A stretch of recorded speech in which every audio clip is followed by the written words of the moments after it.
commenting that I think this is the biggest non-B'nai Mitzvah crowd we've had since we have come back from COVID, and it's wonderful to be able to come together for a joyous event. Before we get started, I want to say thank you to a number of people who have made this evening possible. I want to thank, oh, he was in the front row before. Where's Willie Recht? I want to thank the Jewish Federation and Willie Recht for being a partner in tonight's evening. It is always wonderful to be able to do something with the larger Jewish community. I also want to thank the Israeli Consulate of the Pacific Northwest of being able to be part of this wonderful event to bring an Israeli artist to Sacramento. And I also want to thank Congregation B'nai Israel's Lifelong Learning Committee and our Israel Committee for putting on interesting and exciting programs, not only for adult learning, but also to make Israel more accessible to us here in town. In particular, I want to thank Michael Herscher, Dan and Marianne Rabovsky, and Steve and Jane Orkand for volunteering and all they've done to be able to make this evening possible. I think, Jane, are you and Steve still in the lobby? Thank you. And I saw, and Dan, for you, Marianne, thank you always for creating wonderful Israel programming for us. Tonight we have not one but two special guests. First, it's my pleasure to introduce Matan Zamir, which great name, by the way. Your parents had a nice taste for poetry. Matan Zamir is the Deputy Consul General for the Israeli, it's such a mouthful, the Israeli Consulate of the Pacific Northwest. Thank you for coming up from the Bay Area to be with us. He has been a member of the Israeli Foreign Service since 2011, previously serving as the Deputy Chief of Mission at the Israeli Consulates in Mumbai, and then to New England. I'm sure they were very similar postings. He also has he's led a decorated career in the IDF, and he served in the IDF from 2000 to 2003, retiring as a lieutenant. Before joining this foreign service, he was an international business manager at a private Israeli telecom company and the director of the training department of the Israeli Supreme Court, a position that was part of Israel's Center for Citizenship and Democracy. He grew up in Jerusalem, where his family has lived for 9 generations. Yeah, it needs a little more ooh and ah. You guys don't realize that's a very long time. He's a lawyer and received his LLB from the Hebrew University in Jerusalem in 2008. And like any passionate Israeli, he enjoys basketball. And upon moving to San Francisco, he has become a proud fan of another Northern California basketball team. It is my pleasure to introduce Matan Zamir. Thank you. Thank you, Rabbi Mona. Thank you for hosting me. As an appetizer that knows that he is an appetizer and loves the entree, I will be very short, I'll be very brief, just to say thank you to you for Yossi for coming here. He's the storyteller, but I'll tell a quick story about Yossi. So I haven't been in Israel for, I've been in Mumbai and then in Boston and now here for 9 out of the 10 years of me in the Foreign Service. But I remember that 10 years ago, every night, if you're a night person, I'm a night person, when you open your TV at the main Israeli channel, you would see Yossi telling stories. So for me, my nights, you didn't know that, but we had our nights together with like the rest of Israel, listening to these stories. And I kept thinking, and usually it was a panel, so Yossi was sitting with other people telling stories. And I was thinking, these poor, miserable people, they have to sit in a panel with Yossi, with his charisma and his ability to tell stories. And then now I'm here with Yossi, have to tell a story in the same place. So I'll be brief. I just wanted to, Rabbi Alfi asked me to talk about things that are not current events in Israel, not political, not Middle Eastern. So thank you for the one time that I can be on a stage and talk about culture. So I'll tell you a quick story that when I go to college campuses or high schools and kids or college students ask me about Israel, and they want to show to their non-Jewish, non-Israeli friends, Israel in a non-political context. I always tell them that do it with culture. I mean, to be honest, I'm a basketball fan. We're not very good at sports. I mean, there's not a lot of great sports coming out of Israel, but there's great culture coming out of Israel, in dance, in movies, in music, things that everybody can relate to. And now, even unfortunately during COVID, Israel has a lot to offer in the area of movies and TV shows. Israeli TV shows are blossoming. I'm sure you're all familiar with, Shtisel and Fauda and Hit and Run, and I see a lot of nodding heads, so you know what I'm talking about. And just recently, 2 days ago, the Israeli TV show called The Lesson won the Cannes series, Cannes Festival for like best TV show, won all of the awards. A fascinating TV show. So there's a lot of ways to see Israel in a very beautiful light outside of the context of the conflict and know how Israelis live their everyday life. So that's a way to really bridge between people and between nations and learn who are the Israelis, those crazy Israelis. So that's why I call it students, and I'm saying it here. I mean, if you click Netflix, Hulu, Apple TV, all of these things, you get to see a lot of great TV shows coming out of Israel and learn more about Israel, even from the four corners of your room. And one last TV show that if I would not mention, I'll get in trouble, is The New Jew. I don't know if you heard of it. Some context to the speaker tonight, because it was created by Yossi Alfi, the son of Yossi Alfi. It's a beautiful TV show, doing something very special. So it's not one of those TV shows showing Israel to people in America or people around the world. It's doing the other way around. It's showing the Jewish diaspora in the United States to those crazy Israelis back home, and showing Israelis in Israel there's more than one way to be a Jew, and to show that there's Jews in America that live a very Jewish life that might not be the way that the Israelis know it in Israel, but it's beautiful and it's charming and it's funny because Guri is a comedian, Yossi's son. So if you get a chance to see The New Jew, it's 4 episodes. If you haven't seen it, you're gonna love it. So I paid that due. So that is for me. Thank you for the partnership. The consulate is here for whatever you have in mind, and we can be creative together to work together. And now, the Entree. Thank you.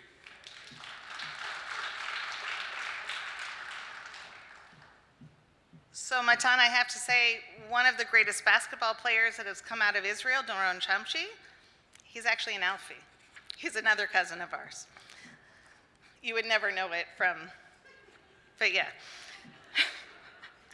As many of you know, I am the product of a mixed marriage. I had an Ashkenazi mother and a Mizrahi father, and as a child, these two sides of my family struggled to understand each other, except for one time a year, and that was at Passover. At the Seder, the women in my family would admire each other's cooking and ask for each other's recipes, and my Persian father and my Romanian grandfather would actually work together to prepare the Seder. And until you've sat through a Seder that is done in its entirety in 3 languages, you don't get to complain to me about how long a Passover Seder is. We would go through the entire Seder in English, so my mother's family would follow along, in Farsi, so my father's family could participate, and in Hebrew, so that God knew that we were doing it the right way. And on that night, as we would say the words, Arami Oved Avi, my father was a wandering Aramean, I knew that we were talking about our family. Not just my father's, not just my mother's, but our shared ancestor, Avraham Avinu, our Abraham. And I understood that even though the different sides of my family practiced Judaism differently than each other, the stories that motivated us, inspired us, and comforted us were the same stories. I understood that at least for one night of every year, it was the stories and many bottles of cheap wine that brought us together into one united family. Tonight, I feel so honored to have on our bima my cousin, Yossi Alfi. He has spent his life raising up and sharing the stories of Mizrahi Jews in Israel. Through humor and through tears, he has reminded us that the story of the Jewish people is larger than any one segment of our people, and that through the sacred act of storytelling, he has helped us to find ways to come together, just as the story of Passover would bring my family together. He is a renowned storyteller, poet, actor, director, and writer. He is not only the father of the annual Israel Storytelling Festival for the last 17 years, but he and his, you moved from him. But Yossi and his wonderful wife, Sue, raise your hand also so we could see you, who just celebrated their 50th wedding anniversary. You'd never know it by looking at them, I have to say. You're doing good. They are also the very proud parents of 3 amazing children. Their son, Yossi Alfi, as has been said, is starring in an amazing documentary where Tevin, where are you? I hope we're still going to be able to bring the documentary series here to Sacramento. We booked it, excellent. You can let Guri know, we've already booked in town. Their daughter, Sari, is a highly respected screenwriter, novelist, and singer. And their son, Ben, is the black sheep in the family, having retired after 20 years in the Israeli Air Force as a lieutenant colonel. And Ben is now working not in the arts, but in Silicon Valley, which is still a respectable profession, being in high tech, and is the founder and CEO at Blue White Robotics. Sue and Yossi, I'd have to say the two of you have done fairly well as 2 immigrant kids to Israel. And now, without further delay, it is my honor to pass the microphone to the person we have all come here for tonight, Yossi Alfi.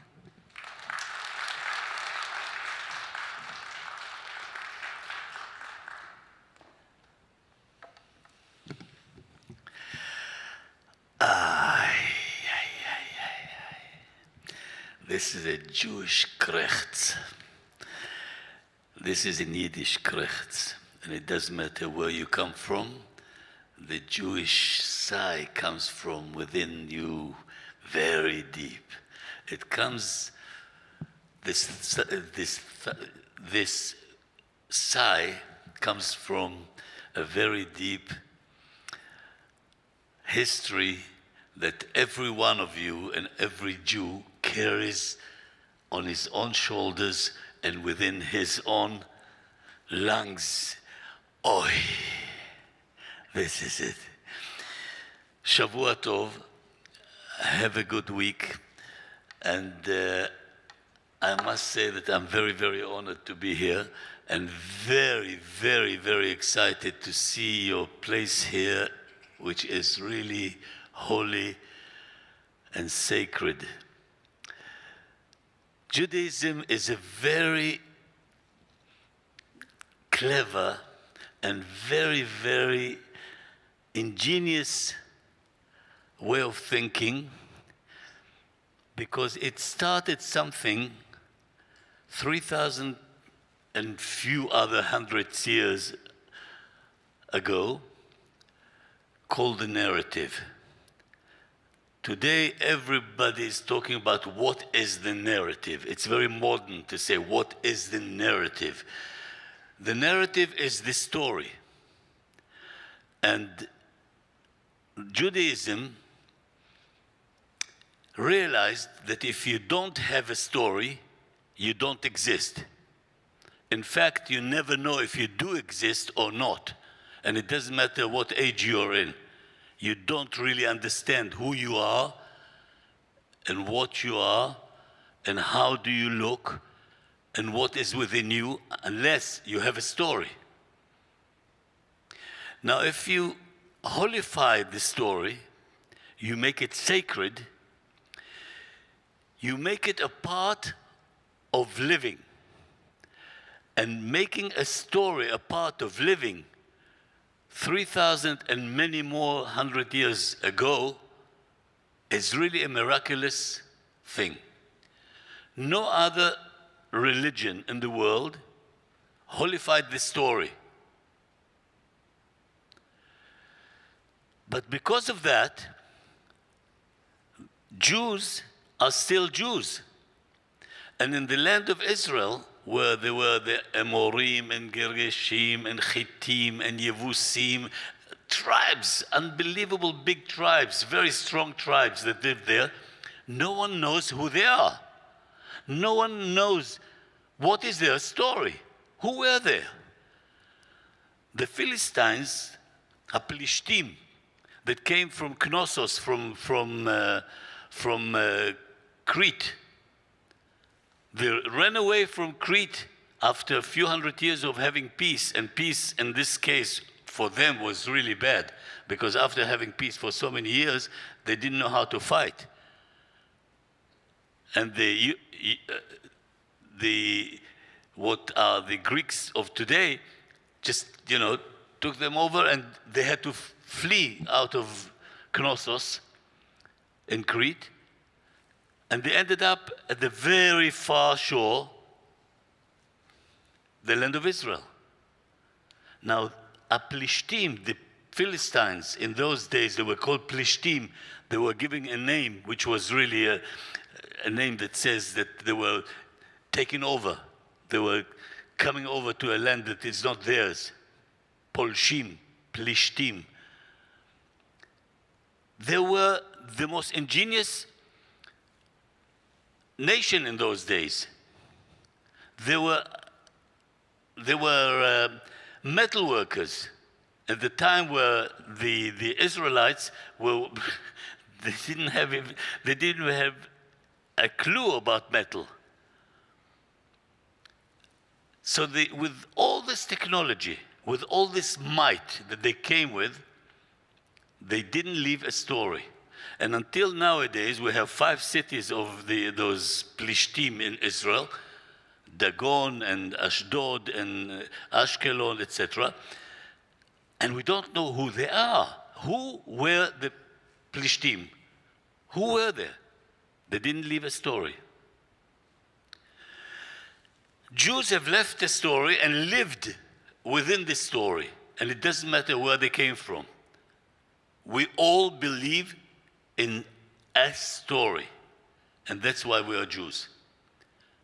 Not because we look the same, not because genetically we are exactly the same, and not because we are from the same tribe.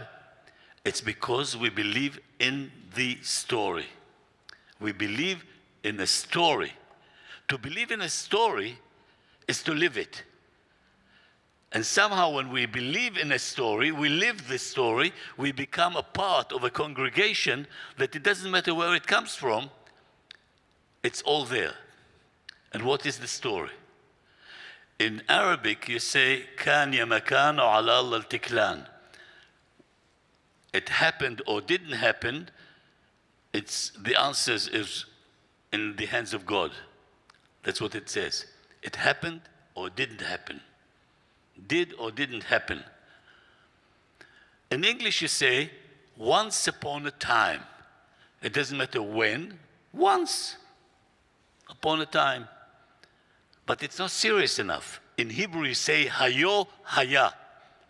Hayo haya. Not only it was certainly there. It was there, it happened. Not only it did happen, it certainly did happen. Hayo haya. 2 little words. And with this hayo haya, you can't argue.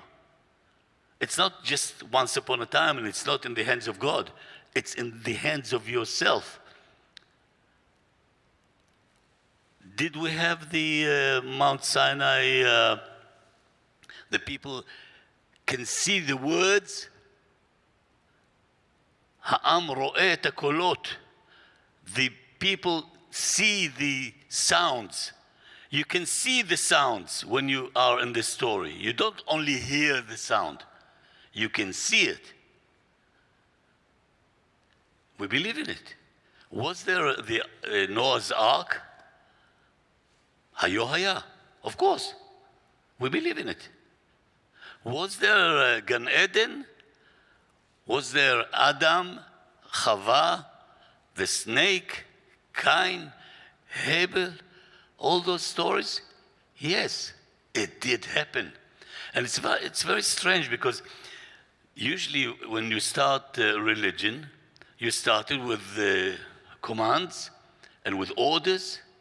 And if you look at other religions, you see that it starts straight away with some orders.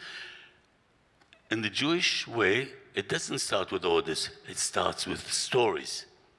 The whole of the book of Genesis Sefer Bereshit, is only stories.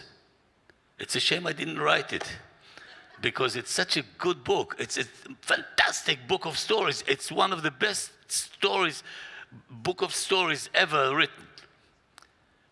And it's a bestseller as well. And it takes you to such places that you are sure that it had to happen. It must have happened. It couldn't be that it didn't happen. And all those stories that go on and on and on until the point where the tribe of Jacob and his sons leave the land of Israel and go to Egypt. And there you are. It's the end of the story. No more stories. From now, we're starting laws and orders. And what is the first order? V'higadeta lebincha. This is the first mitzvah in the whole of the Torah. People think that the first mitzvot are in the Ten Commandments. It's not true. The first mitzvah in the Torah starts at the book of Shmot. V'higadeta lebincha. You have to tell a story. It's not just your right to tell a story. It's a must tell a story. It's not only, tell a story because you can enjoy it. You have to tell a story. It's an order. And why? Because now we are starting from the Gadeta lebincha. You tell your son and your daughter and your people that come after you, you carry on telling them stories. And what are the stories? About us. And everyone that tells the story tells it from his own very personal point of view. And then with Ten Commandments come in. The Ten Commandments, there are 2 words. Only 2 words coming. 2 words, 2 words, 2 words, 2 words, except one. Kabed et avicha ve'et imecha. Kabed et avicha ve'et imecha means, in a very simple way of saying it, is give honor to your father and mother. But it's not true. It's not giving honor. It's knowing your father and mother. You have to know them. Lechabed is to know. And to know, you have to live them. If you live your father and mother, then you really are now getting the next thing, because that's the only commandment that has got a little tail in it. Leman yarichun yamecha. Leman yarichun yamecha, so your days will get longer, you'll stretch your life longer. It's not true.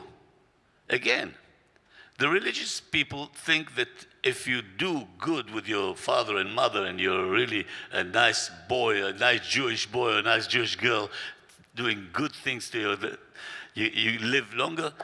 It's not true. You have to know your father and mother. You have to live their lives. If you live the life of your father and mother, then you really enlarge your life. It's not only from the day that you were born, it's the day that they were born. Now your life is much larger and it's vast. It starts now from the day that your mother and father were born. And if you know the stories and you live the stories of your forefathers, then you really live forever. And if you have a story and you live a story after you, then you never die. A person that didn't tell a story throughout his life, it's as if he was never born. A person that didn't leave a story after he's gone, it's like a person that never lived. You have to leave a story. And that is fantastic, because now it's the beginning of culture. A story is the beginning of culture because it makes you listen. Because a good storyteller has to listen before anything else. And listening to each other is the beginning of culture. I saw the saying here, "Ve'ahavta l'ra'acha kamocha," on the wall of the temple here. You have to understand that telling a story is creating relationship between two functions, and it becomes a social art, a social way of dealing with each other. Now, slowly, it becomes a tool to create a group, and later to create a congregation, and later it will create a proper nation. When we know each other, we live together. When we tell the story to each other, we know each other. When we know each other, we live each other's lives. Now we're creating a nation. That's why the book of Genesis, Bereshit, is the basic route to create a nation. Believe in the story. And it's fantastic because now within the story you create identity. When we go to our shrink, he says to you, "What is your story?" Nowadays, what is your story? Without knowing what is his story, and the word his story, history, it's his story. But in Hebrew, there are two words for history. There is sipur and there is historia. In all the other languages, historia is a story. So it's not sacred. It's just telling what happened. But in Hebrew, it's the sipur. The sipur is the way of life. Now, how does anyone create his personal identity, especially when now we have 184 kind of congregations in Israel coming from all over the world? We have to know each other. We have to live each other's lives. And it's like people coming from all over the world and saying to each other, "Here we are, now what?" How can someone from the Yemen, which is down south, relate to someone that comes from Bergen, from Oslo, or from other places in the north? How does an Iraqi Jew relate to someone that comes from England? And we have a lot of countries in one place. It's like we are creating a nation that it looks like a bird getting married to a fish. How do you do that? By knowing each other, by living the life of each other. But it's a long process. At the moment in Israel, we know a lot of the history of the Jews that came from Europe, especially from Eastern Europe. We don't know enough about the mid-European Jews, but we do know about the Eastern European Jews. It's very strange, but that's it. And people like me that are born in a day that in age without computers and without proper organizations, and with especially when the people that lived in a place that I come from, Iraq, how do I manage to create my own vision of myself? The first memory that I have, and we always go back to our first memory in order to create our story, is a white cloth, just very close to my face, and two legs, one near each ear, and a smell of a woman. Now, what is that? White cloth, what do I remember the day that I was born? Impossible.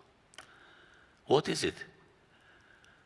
When I find out later on, the white cloth is the inside of my grandmother's skirt.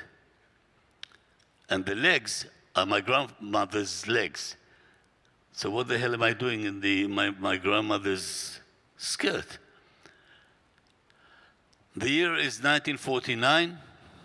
Israel was just starting. In fact, at the end of 1948, we were already arranging to get to Israel. My father is a member of the Jewish underground in Iraq. And the Jewish underground in Iraq did a lot of work. And I am now in the dress of my grandmother on my way to Israel. But why am I inside her dress? The Jewish underground at the time didn't tell all the story to everybody. They just, they were the Mossad Aliyah Bet. It was called by then the Mossad Aliyah Bet. They didn't tell the whole story. They tell we called it midur. We call it the word midur, in other words, to just make parts and parts of the story. No one knows the whole story. And if someone is going to Israel on that event, he would know just in the last minute. So he won't tell each other. They won't tell anyone else that they're going, because it's very dangerous. And my grandmother was told, tonight, you're going. And my grandmother was very worried about me, because my brothers were already in Israel before me, in the kibbutzim. They fled because they were, again, members of the underground, and they were almost held by the CID, the secret police of Iraq. So they had to run away. And my grandmother knows that I'm there, the seventh son. She said, well, I'm going to take him with me. My father has to carry on working at the underground. My mother is pregnant, and she's still with my father. And she said, I'm taking him. They said, just a minute. They told us by the Mossad that no kids under 10. No kids under 10. She said, leave it to me. No, it's very dangerous. Taking kids under 10 is very dangerous. This is a very, very, very, very dangerous transport. If you take kids under the 10, you get caught. And in those days, they hung people just like they were sacks of potatoes, Every day, someone else being hung. But my grandmother said, he's coming with me. Leave it to me. But she was scared that the people of the underground will tell her no. So she put me under her skirt, and she went to the truck waiting for her. 2 o'clock in the morning, it's cold. And she sits on me, and they put all the, it's called the brezent, some kind of cloth that they put around the truck. Usually it takes about 16 people, maybe 18, and now it's about 34 people, one on top of the other, And my grandmother is sitting on me, and then the truck's starting to move, and she's going, and she bangs me from that, and I started screaming,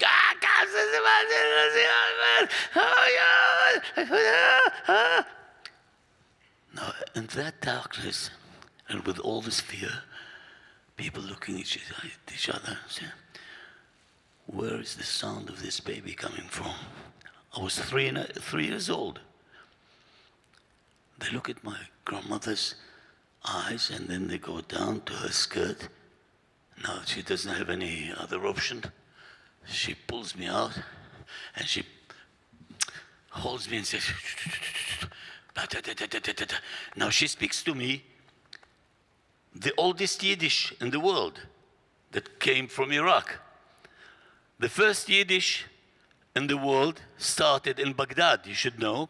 All those Europeans that think that they created Yiddish, let me tell you, 1,000 years before that, we created the Yehudi. Yehudi, which means Yehudi, Yi, it's Arabic. That is the language of the Jews. The language of the Jews, Yehudi, she said, so it's almost Hebrew. It's like Hebrew mixed with all kinds of words, local words, just like Yiddish with German. And I'm screaming, and now the heads of the underground were there. 3 heads of the underground were in this truck. And they looked at my grandmother and said, what did you do now? How dare you doing that? Don't you understand what you're doing? You were told not to bring kids under 10. And you brought this. What's the matter with you? Are you crazy? You want us to get killed now? You should be ashamed of yourself. Now my grandmother looks at him and said, how dare you speaking to me like that? Speaking to an elderly woman like that. Don't you have any Torah in your head? You should be ashamed of yourself speaking like that. You can't be Jews. He's 10 years old. Now they look at her and said, what? Yes, he's 10 years old. He's a midget. His father is a midget. His grandmother is a midget. I'm the only one that is like that, but he's... How? What do you mean, midget? Well, what can you do? What can you do? But he's crying like a baby. He said, well, he didn't develop. So I said, okay, shut him up, shut him up. Now, my grandmother tried every trick in the world to shut me up, but then she takes one of her and she tries to milk me. In those days, we milked until the age of, getting the last tooth in your mouth. But my grandmother is my grandmother. What can you do? So I went on crying, and then that is my second memory. Took all the bags from the floor of the truck, and in this darkness, they put me down on this iron floor, and they put all the bags on top of me. And I remember the bags were made of blankets, because no one would go out with a suitcase in those days, because a Jew with a suitcase leaving Iraq, they'll be caught and then sent all the way back. So with all those blankets, this is the second memory. The blankets are pushing at my face, and those shoes with nails on them, because in those days we didn't have all those shoes with rubber. The nailed shoes, and then darkness. I don't remember anymore from that point to how come. But later on, I understand that my eldest sister says to me, you were once regarded as dead, I said, me? I'm alive, here I am. I said, no, they thought we were dead. In other words, the truck, when they came in, they took the cloth up and they ran quickly. They said, come on, up, out. And they crossed the border. Come, go. And they come to my grandmother and says, come on. She said, where's the baby? Where's the baby? She said, the midget, he died. Come on. Leave him alone. What do you mean? What do you mean died? Even if he's dead, we have to take him to Eretz Israel. We will bury him in Eretz Israel. No. And she went back, and she saw me there lying on the iron surface, dreaming Zionist dreams with no problems. And she hugs me, and goes, and we went to the other side of the river, which was, it's called the Arab Sea. On one side was called Arab Sea. The Persians called it the Persian Sea. It depends which way you look at it, but it's the same place. And it's the town of Abadan. And from there, we walked and went on all kinds of ways, part of it on a train, part of it on horses, part of it on... And I left Iraq when I was 3, and I was growing. We came to Tehran, to the Jewish cemetery of Tehran, and in the Jewish cemetery of Tehran, the British have built like an enormous wooden shed, and they put us all there with beds, and there we celebrated the first Independence Day. Shlomo Hillel, the head of the Mossad Aliyah Bet in those days, came to give the kids chocolate at the Jewish cemetery. And then a plane comes and we land in Lida Airport, which is now called Ben Gurion Airport. And in those days, there was just one track. The plane lands, and a lot of people come from all over the world. This one speaks Hungarian, the other one Romanian, the other one speaks Arabic, the other the Persian, and they all talk to each other, and they all understand each other. Nowadays, we all speak Hebrew, no one understands each other. And then the clerk there says, with stamps, and he comes and says, "What is your name?" "Victoria." "Now you are Yehudit. Go." "What is your name?" "Juliet." "Juliet." "Now you are Carmela." "What is your name?" "Elias." "Elias." "Now you are Eliyahu. Go."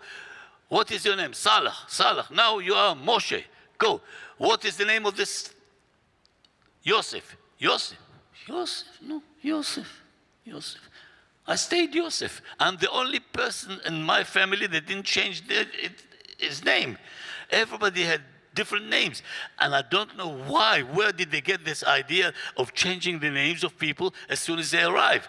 People were so bewildered. They went around saying, "Excuse me, madam, maybe you could tell me what is my name?"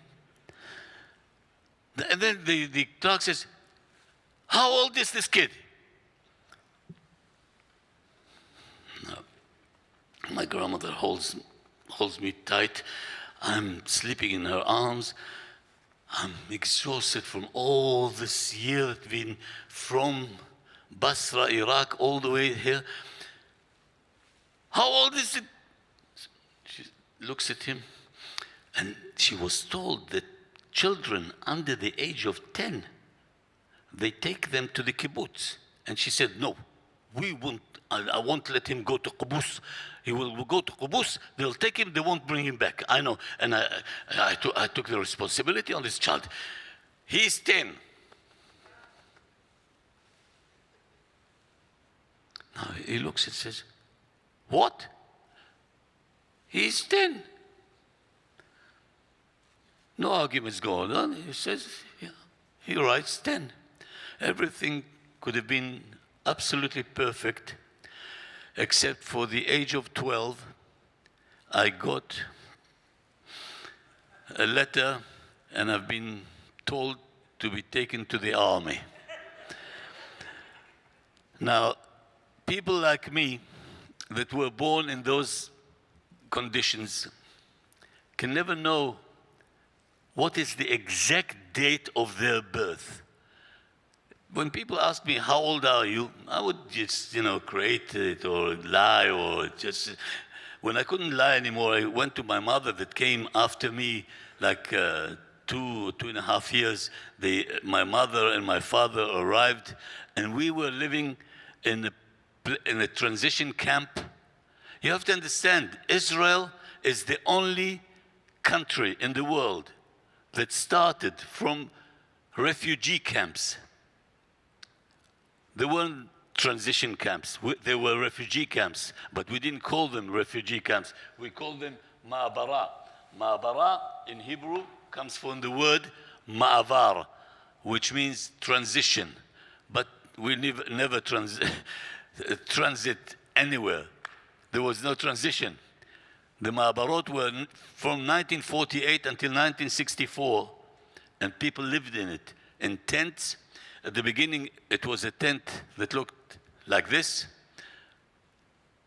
and my grandmother and myself just had to, just crawl into the tent. Later, we got a bigger tent, which was called Indian tent. I don't know why. Maybe it came from India, but it was called Indian tent. And later on, it was sheds and all kinds of elements that you think of. How could that happen? But we are the only country in the world that started from refugee camps. 1.5 million people arrived in about 2 years. The first year, 1 million people arrived when the whole of the people of Israel were 500,000 people. We doubled them. A year later, another million. And it's crazy. There was no way to receive us because, no one thought that people who come to Israel after the war, didn't expect it. I wrote a book with Lova Eliav. Lova Eliav was one of the founders of Israel, and it's called Mishne Evra Ma'abara, which means from the two sides of the Ma'abara. He was the one that created this thing, and we were very good friends. And one day I said to him, Lova, when I arrived in Israel, I arrived when I was only 4 years old. He said, oh, I was 4 years old as well when I arrived in Israel, except I arrived in 1924. I said, well, I arrived in 1949, and I was 4 years old.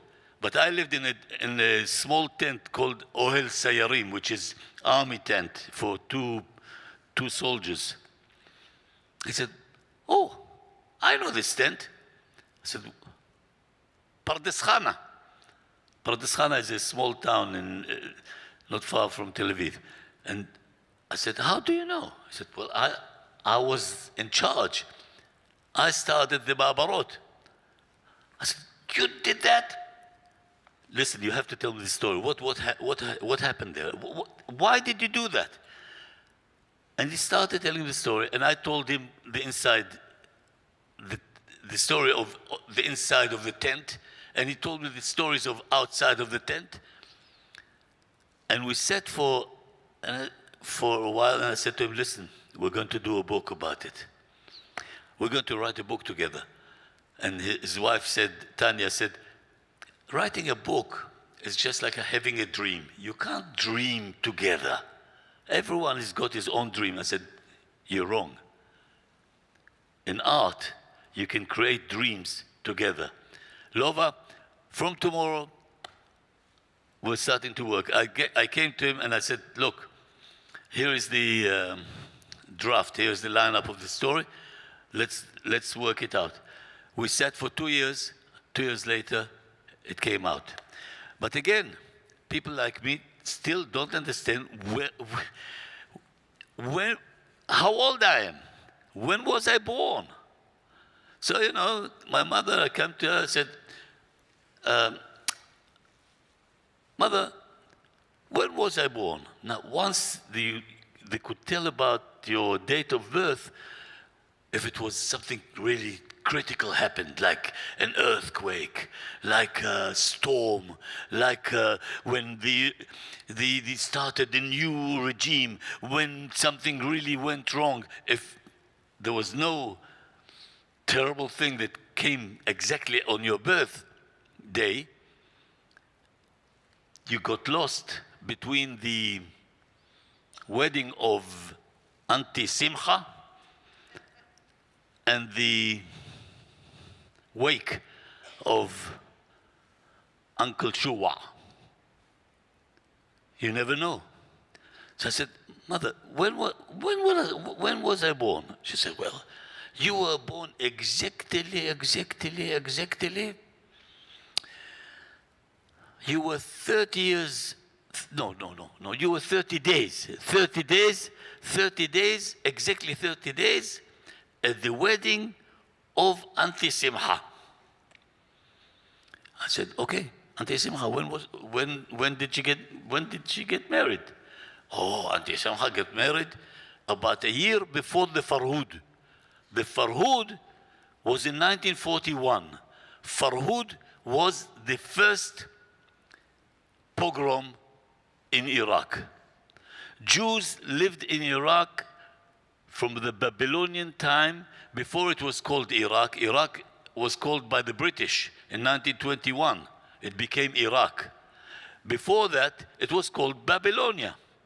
And the Babylonian Jews lived for 2,600 years without any problems. They were the salt of the earth. And in 1941, the government of Iraq became Nazi. The Prime Minister of Iraq did a treaty with Hitler, and they were against the British in those days, so they did the treaty with Hitler in order to get the British out of Iraq. And the British just, they said, if you don't want us, to hell with it, we're going out of here. And the British have left Baghdad and left the main cities of Iraq, and the pogrom started. This is 1941. I said, just a minute.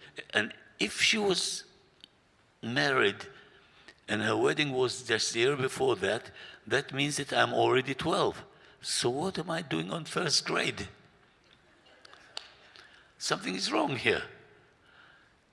So I said, just a minute. Mother, could you tell me exactly what? Well, it was exactly. My mother was very exact. It was summer day. It was a day that we all fasted in the middle of the summer, and you were born. So now I know.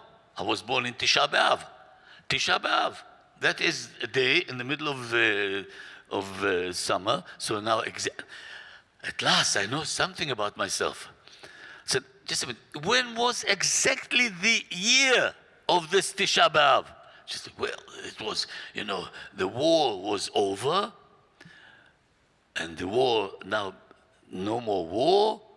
In the middle of the summer, Tisha B'Av, I don't know, but the day of mourning. But you can't have a birthday on the day of mourning. Not allowed.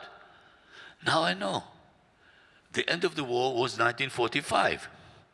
So 1945, Tisha B'Av, I know exactly the date of my, So I found out that the Jewish calendar and the Christian calendar get together every 19 years.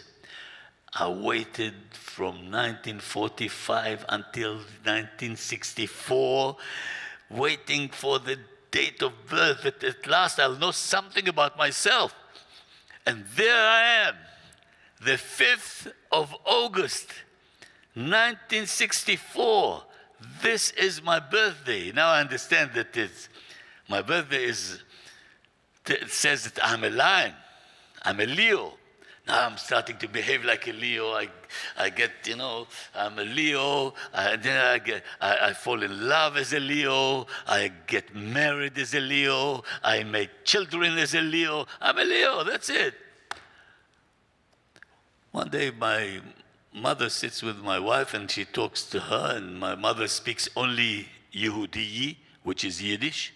She doesn't speak Arabic. She speaks Yehudi, and she doesn't speak any other language. And my wife arrived from England, and she doesn't speak any other language but English. And they sit down and they talk to each other, and they listen to each other. My mother is very good on yes. And my wife speaks to her, and she said, yes. Well, yes, yes, yes. Yes, yes, yes, oh, yes, oh, yes, oh, yes, yes, yes, yes. She's yesing for about an hour, and then my wife says, here, Yossi was born on Tisha B'Av. And she says, how come? How come? So I said, what do you mean, how come? Mother, you said it was the middle of the summer, and it was day of mourning, and you were fasting. She said, yes. It was Shiv'a Asar B'Tammuz. That is another day of mourning. Now that happens in July. I stopped being a Leo. I became a Scorpion. Now I don't know if I'm a Leo or a Scorpion until one day when we take the kids. We've already got kids, and and I'm still trying to find who I am, what is my identity, and I'm writing one book after the other in order to find another identity. And then we go to a place in Michmoret. It's called Michmoret, and it's not far from Tel Aviv. It's on the sea, and there is a family called Weiss. The family called Weiss, they've got zimmers. They've got, rooms to let. And we come in with the kids, and there is a nice entrance. And at the entrance, there is a woman looking like my mother, but not exactly. And I said, hello, can I speak to Mrs. Weiss, please? And she says, yes, what do you want? She speaks like Arabic to me. I said, well, I'll wait for Mrs. Weiss. She said, why can't you talk to me? I said, well, you don't look like a Weiss. You look like a bit like my mother. And from our side of diaspora, we don't have those illnesses like Weiss. And she said, what are you talking about here? Do you see this gentleman there? This ginger head. Sure, Abdalak. She talks to him in Arabic. And he answers her in Arabic, but he's not at all. Not Arabic, and he's an Ashkenazi Jew. She said, you see, I got married to this gentleman. He is Weiss. Now I'm Weiss. And then she says, we. Now, when Iraqi woman says we, it's like American women says wow. But Iraqi women are just, exact, so the one W is enough. We. I said, when a woman, in this case, says we, that means she is really happy. Oh, it's simcha gdola. When she says double we, that, be careful. Beware. And then she says 3 times we, that that's it, the end of the world. But she said just one. I said, what happened? You are Yosef. I said, yes, it's me. You were 30 days exactly at the wedding of my sister Simha. I said, you're the sister of Auntie Simha? She said, yes, 30 days exactly. I said, tell me, is Auntie Simha still alive? She said, what are you talking about? Of course she's alive. Here she is. She's here. She's come on holiday. I said, okay, wait, could you show her? I want to talk to her. She said, Simha. Here comes Simha. She said, we, Yosef, I didn't see you since your Brit. You haven't changed a bit. Said, Doda Simcha, Auntie Simcha, could you tell me when were you wedded? When was your wedding day? No, don't remind me. No. Ainara. The bad eye. What happened? What? Do you know what you did to me? You know what you did to me at my wedding day? What did I do to you at your wedding day? How could I know what? Your mother. She brought you to my wedding day when you were exactly 30 days years old. 30 days. 30 days old you were. You're not allowed to bring a child to a wedding before he's 40 days old. Because you can make a...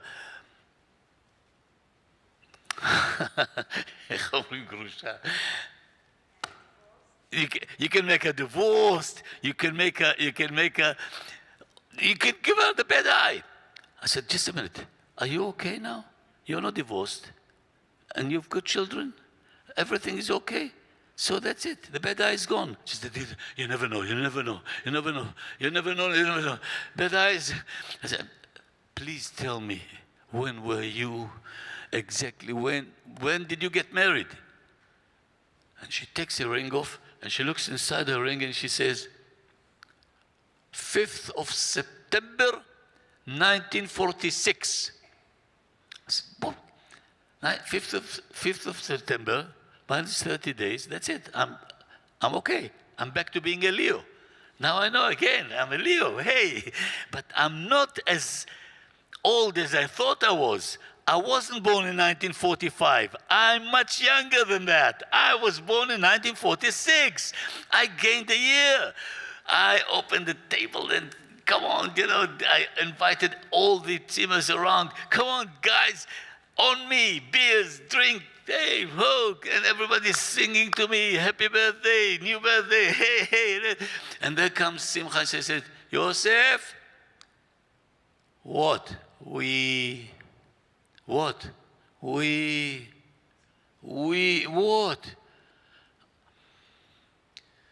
Sorry to tell you, I wasn't wedded in 1946. My wedding was in 1944. At that point, I got older in 2 years, in 1 minute, and I didn't ask anymore about Simcha. I didn't want to know my age. I didn't want to know anything about my age. That's it. Enough.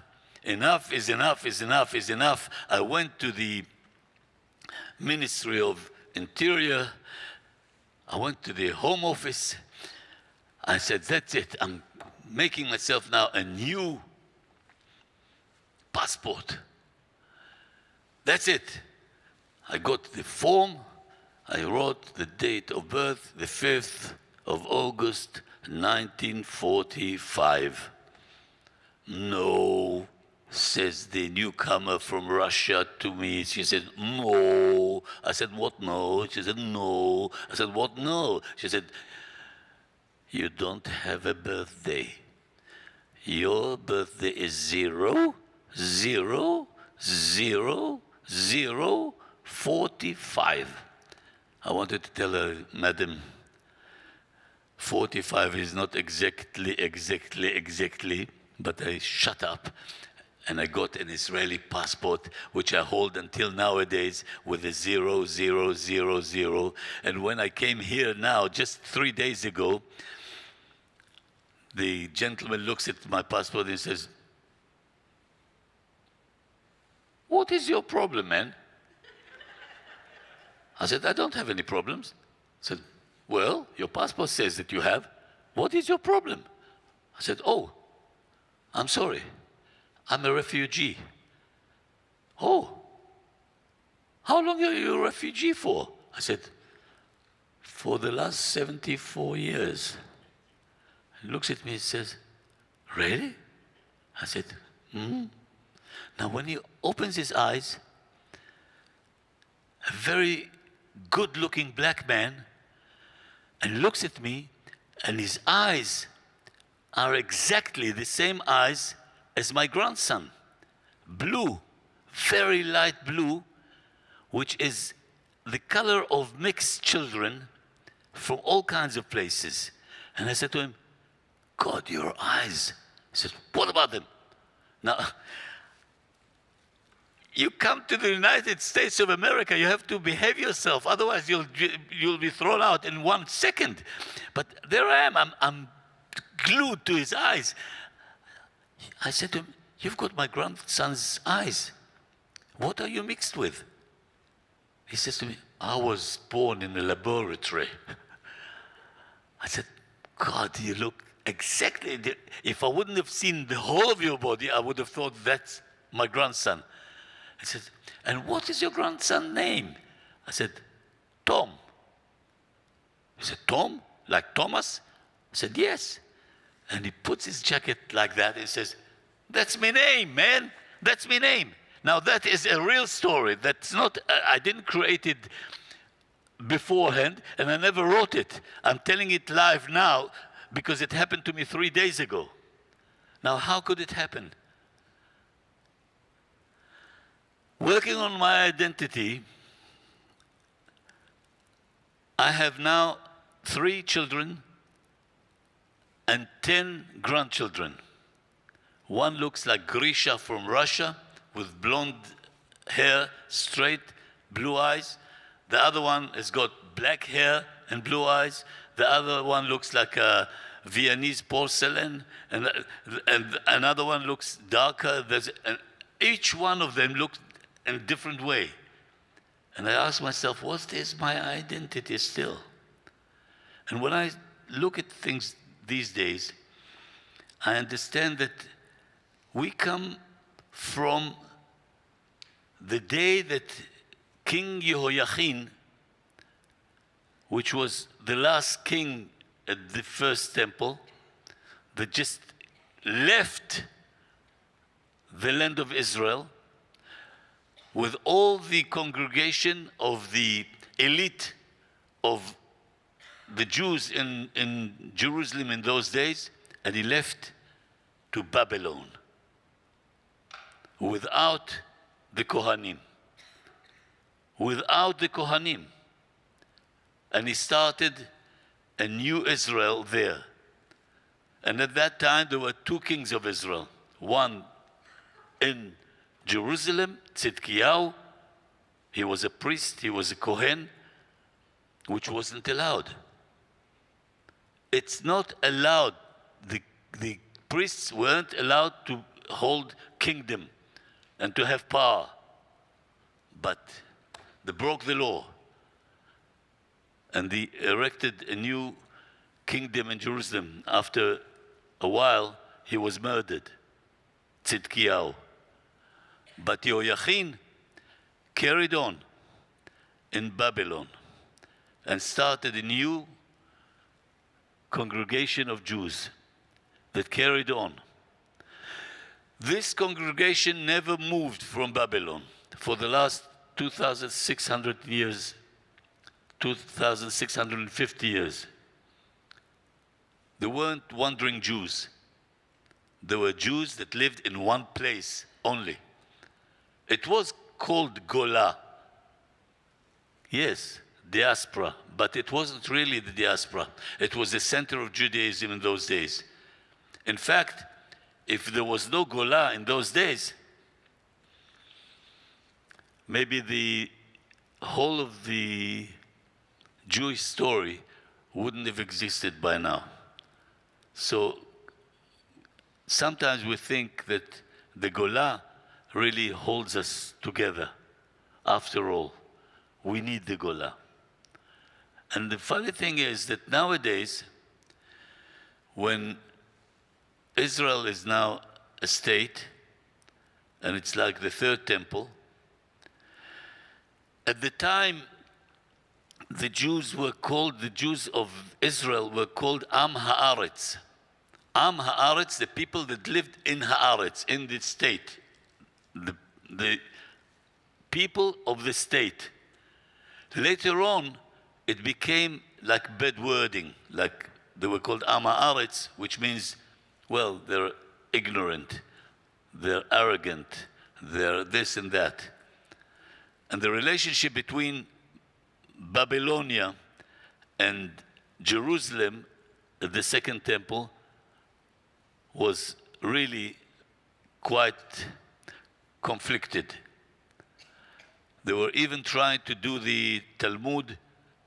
From the Talmud Bavli, they wanted to start the Talmud Yerushalmi, and people from Babylonia didn't want to come to Israel, even though they did for them in those days Tur ve'aleh. It's strange to think that the same kind of work that was done then was done just years ago here in Israel, not here, there in Israel, giving the Jews of Babylonia the right to have land in Israel, at the Galilee, and somehow they thought, well, by giving them land, they'll stay in Israel, but they didn't.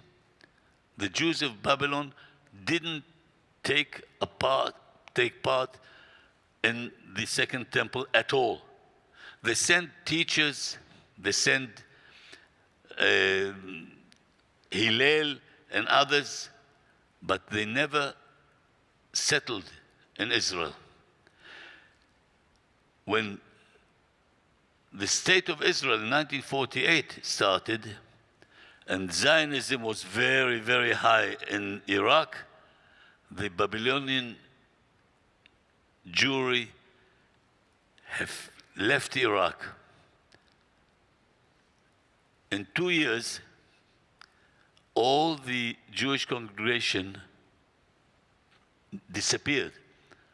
There were only few thousand that were left in Iraq. In 1970, they fled again, those few thousands. Nowadays, there are no Iraqi Jews anymore there. Now, we never studied that in Israel. Our children don't know anything about themselves, about their past, about all the things that did happen to their forefathers. And that's a part of not lechabed et avicha veit imecha that is happening nowadays, unfortunately, in Israel.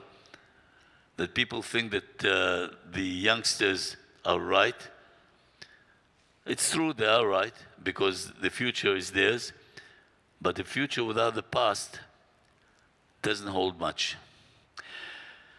And when I think of how did we manage, after all, when I come from a family of 10 children myself, and now I'm a grandfather of 10 grandchildren, my father didn't have those two guys that were called parents that were babysitting all day long for their kids, and they had to feed us all. How did we do it? How did we manage?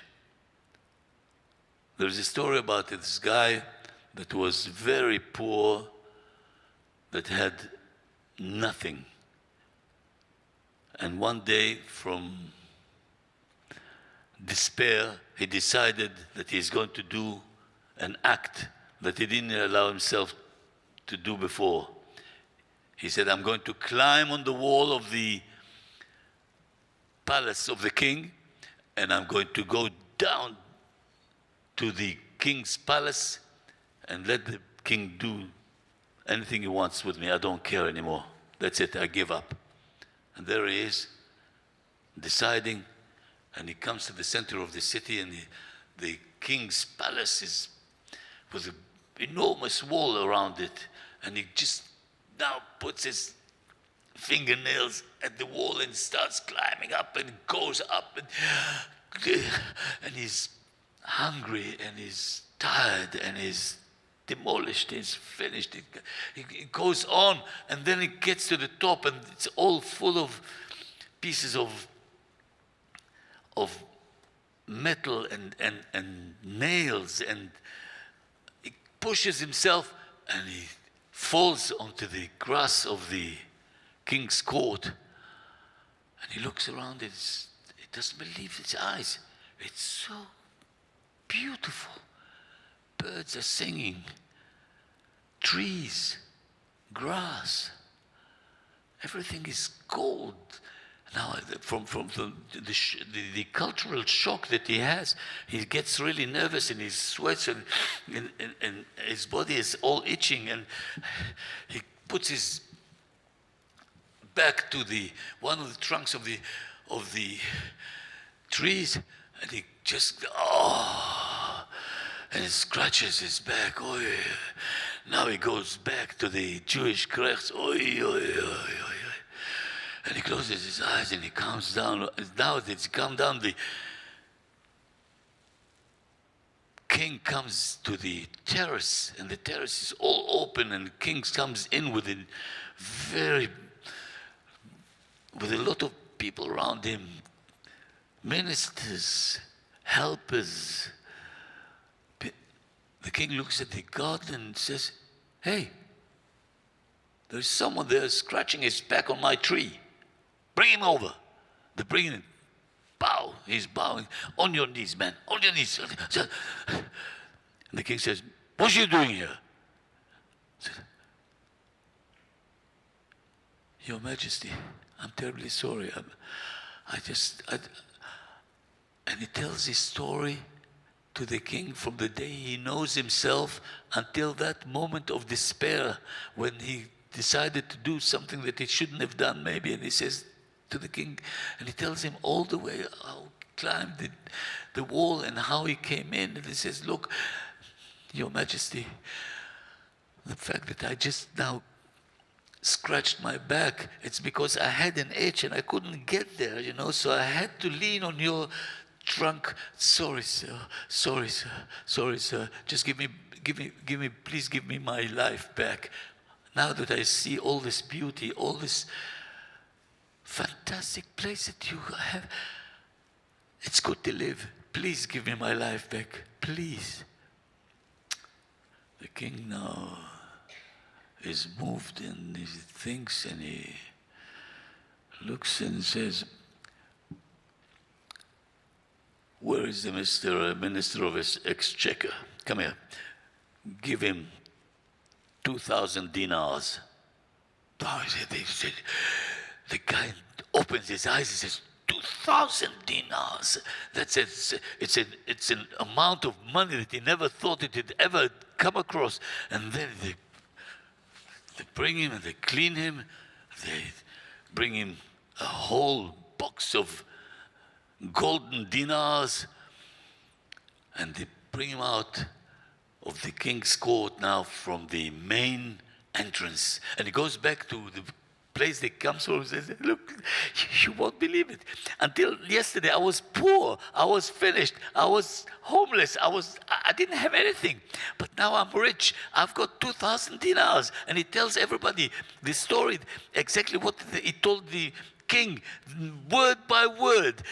And he tells it. Now, two of his listeners listen carefully, word by word.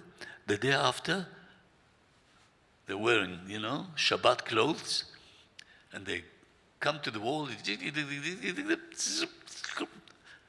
They land on the grass, and wow, what a beauty. Birds are singing, trees, everything is made of gold. Everyone there's nobody there. So they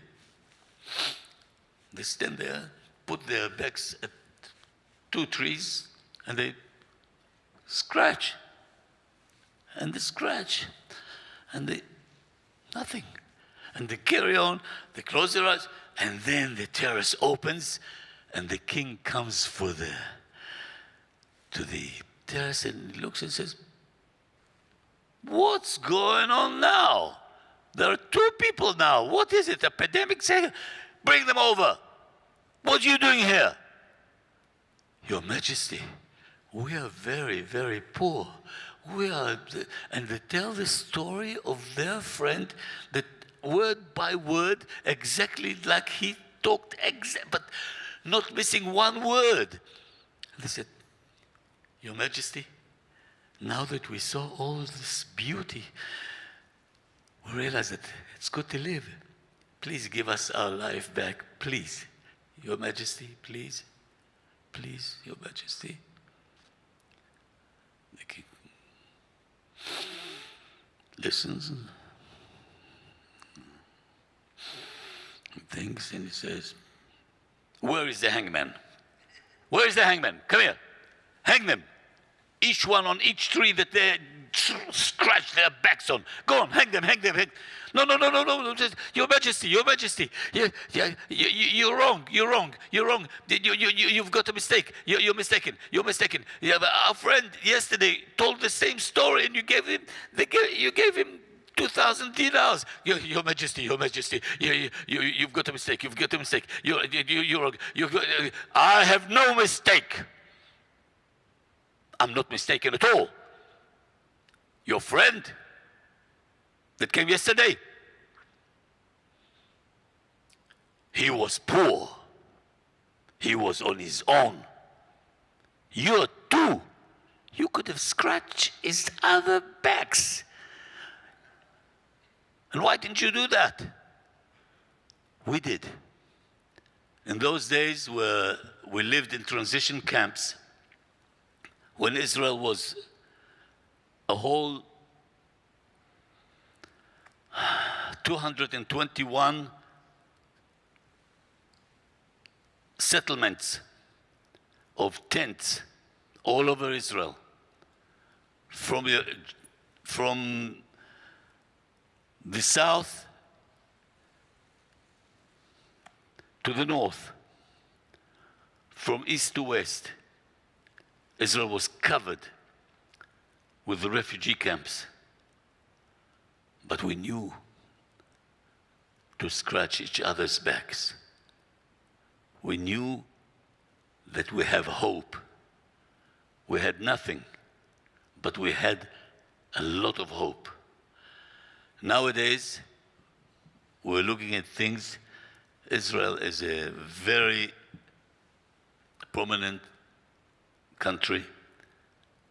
We live very well, and we really still need hope. And the hope is finding in yourself someone that scratches your back, or if you can scratch someone else's back. Because if you can have just one that can scratch your back, you can't be poor. And if you have the ability to scratch someone else's back, how can you be poor? I have a lot of stories to tell you about my identity. I created my own identity by learning myself, learning my family.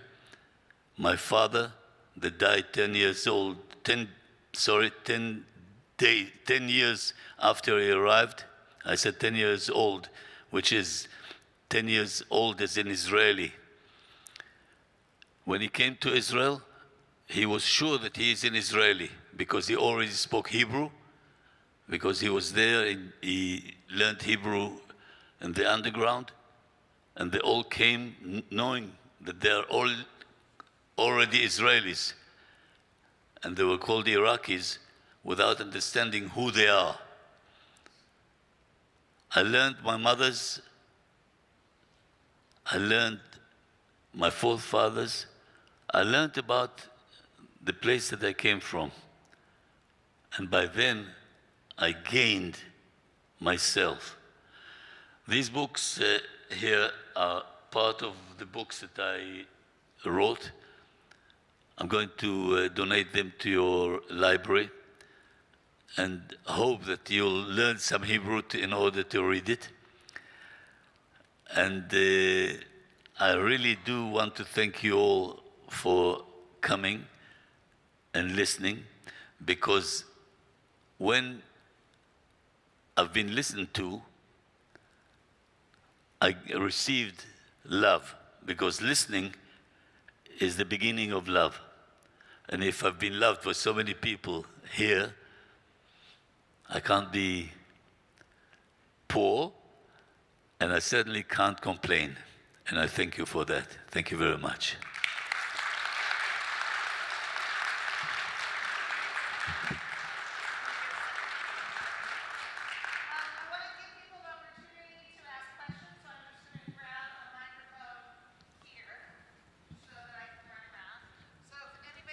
Questions that they would like to ask Yossi, just raise your hand and I'll come to you. Oh, please, you're Jews. I know somebody has a question. So first of all, Yossi, I have to say I loved the story about They your... want to ask. Which one? Someone had their hand up? So I love the story about you trying to find out what your birthday was. I still don't know what my father's birthday is. I started a similar journey. I got to a couple of relatives and I got tired and bored. So I'm impressed that you finally actually found out what your birthday was. I didn't. Oh, you still don't know? I still don't know. Well, with a 000 birthday. The last one that knew had a Sidur that he used to write the birthday of others. And one day he called me and he said, "You weren't born in Tisha B'Av and you weren't born in 1945. You were born in 1946 between Tisha B'Av and Shiva Asar B'Tammuz." So.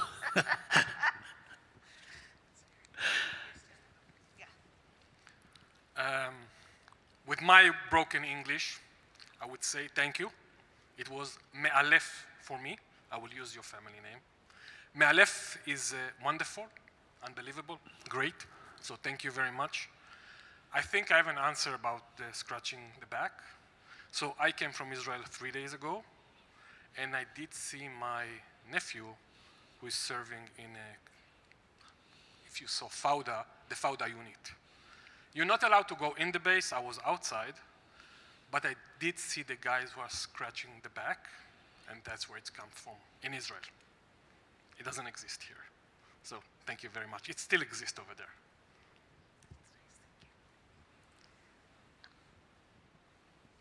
What were the three Yiddish words, Yehudish, your grandmother said? You never mentioned it. I think perhaps you left that out of the story when you were in the truck or crossing the border. What did she say to me? No. You said that she spoke Yiddish. Yeah. And that she said three words, but I never got the three words. Perhaps I'm wrong. She said tob. Tob is tov, but we with the bet in the Yiddish we did it with bet dgusha, which means we never said tov, we said tob. We never said zvuvim, we said zbubim. מסתובב, עד שמסתובב לו הראש. Good, is what she was saying.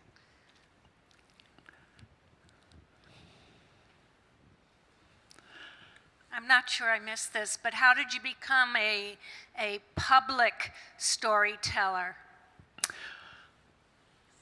When I was a kid, I used to tell stories all the time because that was the only way to get some attention. When you're one of 10, you don't get attention.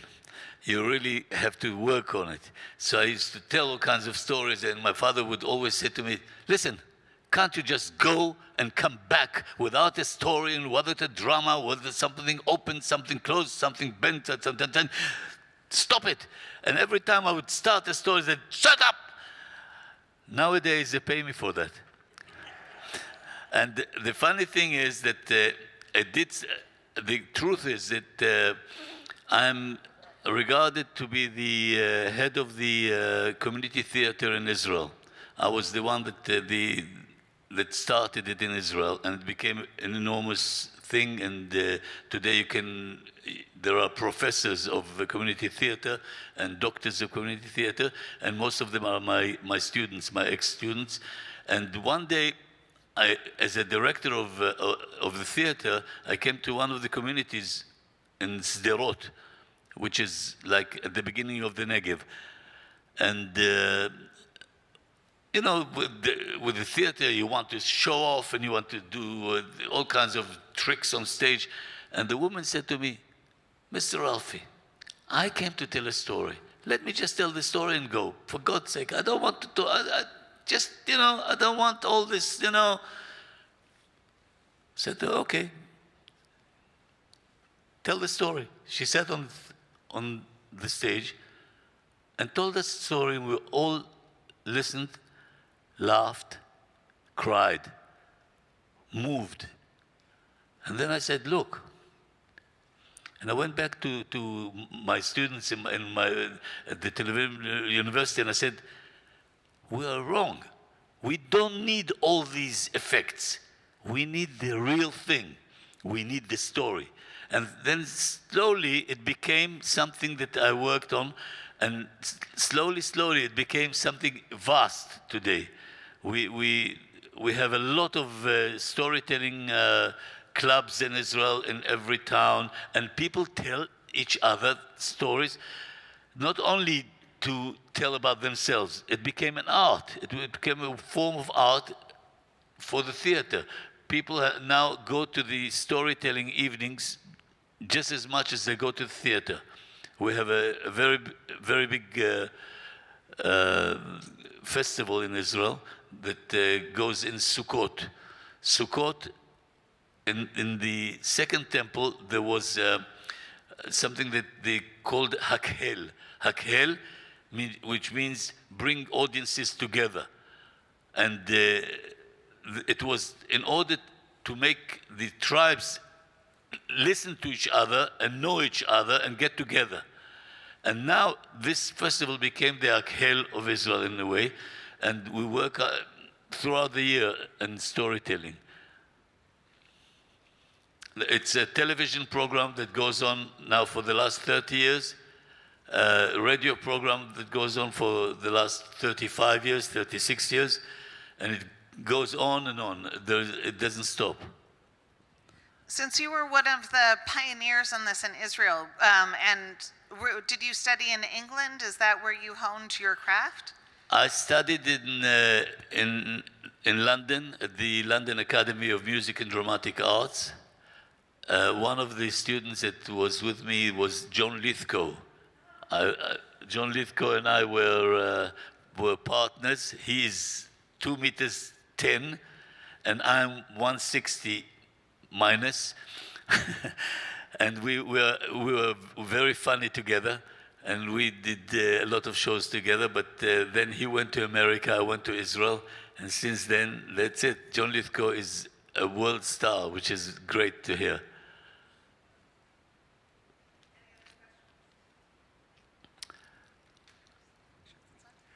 Have you got a personal favorite story?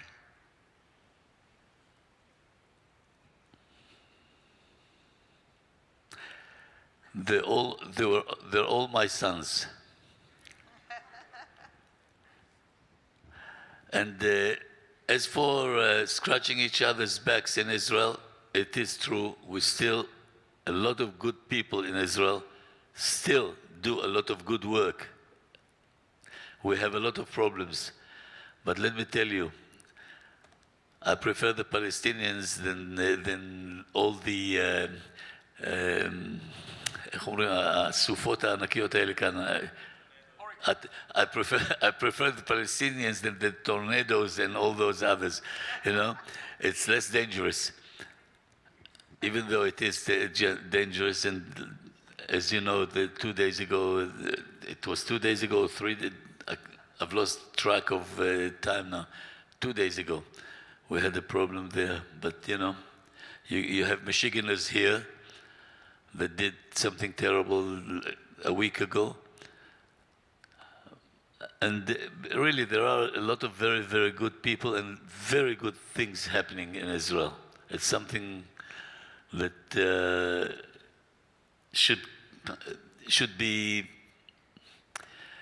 helped to carry on. Thing is that we really do still need to find each other. And I'm very glad that I come from a family that now is, in our family we have English, Romanian, Polish, Iraqi, Persian, German, Australian, Libyan, Syrian. We have 12 different countries in just one family with my wife and myself. So that's it. Have a great week, Ken. Kids today, young people, they speak on Twitter. Wait, hold on, let me pass the microphone up. You tell great stories, and you take time, and you articulate them, and you write them, and you write books. And kids today, including myself, like the younger generation, we communicate on Twitter, right? And we communicate with with emojis, with pictures. Very different than your way of really telling a story and getting into the depth of it. So what do you think about this new way of communicating with Twitter and Facebook and emojis? Where do you see it heading? Once upon a time, once upon a time, people wrote on stone. And making a book on a stone would take you years and years and years by working with, with the hammer. And later on it became a cloth, a scroll. The Chinese started with the much earlier with the writing on rice paper. The Egyptians wrote on papyrus, and slowly we came out of it completely. And nowadays we write on fiction words and letters that really are just flying in the air. And in Dublin there is a museum of a poet, and the poet himself,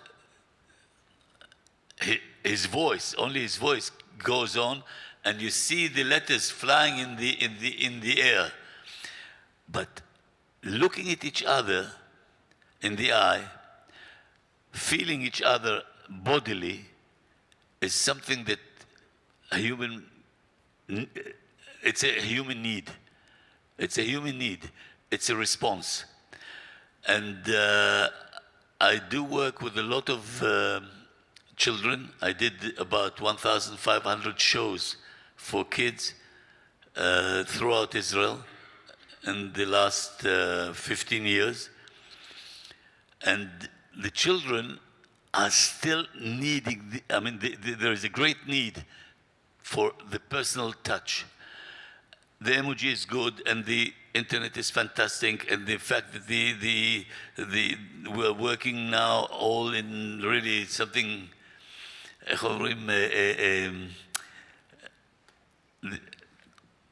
in something that really doesn't exist. The what? In the cloud, really. Virtual, and in the cloud, but it's still there. We do need the personal touch, after all.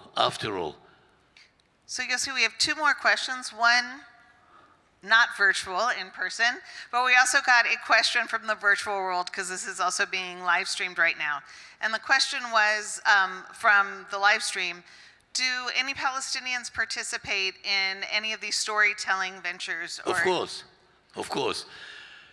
There are two kinds of Palestinians. One, we call them Israeli Arabs. There is no such a thing as Israeli Arab and Palestinians. They're all Palestinians. Some of them are a part of the Israeli history, and the others are away from the Israeli history. There is a lot of contact between us, but not enough.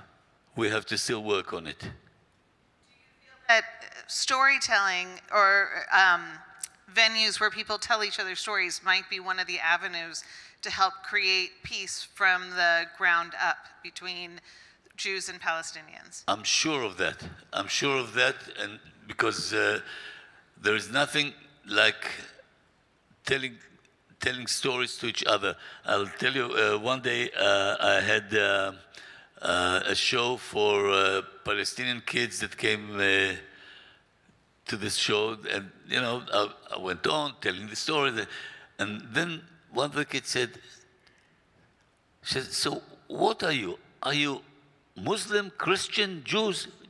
What are you?" I said, "I'm Jewish." La wallah. He said, "La wallah is the..."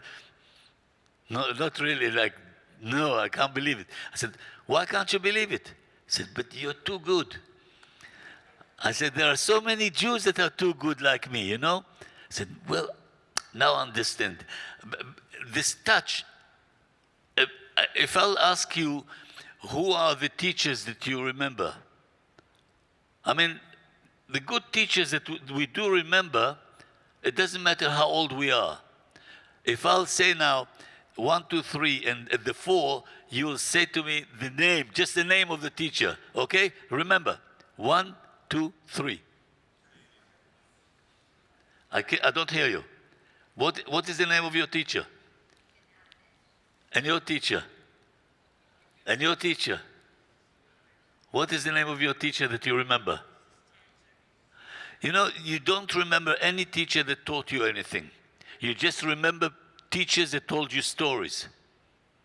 The only teachers that you remember are the teachers that did tell you stories, because they left something within you. Because when you tell a story, you have to live it. The difference between talking and telling a story is talking is passing the time. When you tell a story, you hold the time. So one last question. Do you try to collect stories when you travel? Are there California stories that you're hoping people will tell you? I must say that I was busy most of my life working on creating stories or bringing stories from my own history or my forefathers' history. The only book that I did look for stories are the book of Ma'abara, in which I wanted to have people telling me stories about their history, because we never studied it in Israel. Nowadays, I'm going to start a very big project, and we're now starting it, and we know exactly where it's going to happen. It's going to be like the Mayflower Museum in Boston, where you could see and feel and be a part of the actual event of people arriving to America at the 16th century, 17th century, and seeing Indians for the first time and living together with them, and their narrative is told properly from both sides in the Mayflower Museum. I suppose some of you have been there. If you haven't been there, please do go and see it, because it's really something. It's amazing. It's an experience. You see a story happening in front of your eyes. They still speak Jacobean language, which is English, an old English. And when you speak to them, if you say to one of them, television, they look at you like, what? And they live in this place, in this living museum, exactly the same way. We're starting the same thing. We're going to erect a ma'abara, which is transition camp, with all the tents and with all the sheds and everything that happened there. And we're going to have actors acting scenes there. For example, one of the scenes that I can tell you, that my mother gave birth in one of the tents. She came to Israel when she gave birth in Iraq to my sister, and my sister was something like 1.5 years old, and she came pregnant again, because my mother was pregnant most of her life, either before pregnancy, after pregnancy. When you have 10 kids, you're pregnant most of the time. And she gave birth in the tent to my brother that lives now in Los Angeles. I'm sure that if she knew that my brother is going to go to Los Angeles and not stay in Israel, she wouldn't give birth. I don't know. But there you are. You know, life goes on. You never know. And my brother that lives now in Los Angeles knows the story of him being born in a tent. And when they came to help her, they said, well, madam, you have to go to hospital. She said, I'm not ill. I just gave birth. So things like that will be remembered in this museum, living museum. Let's give a big round of applause.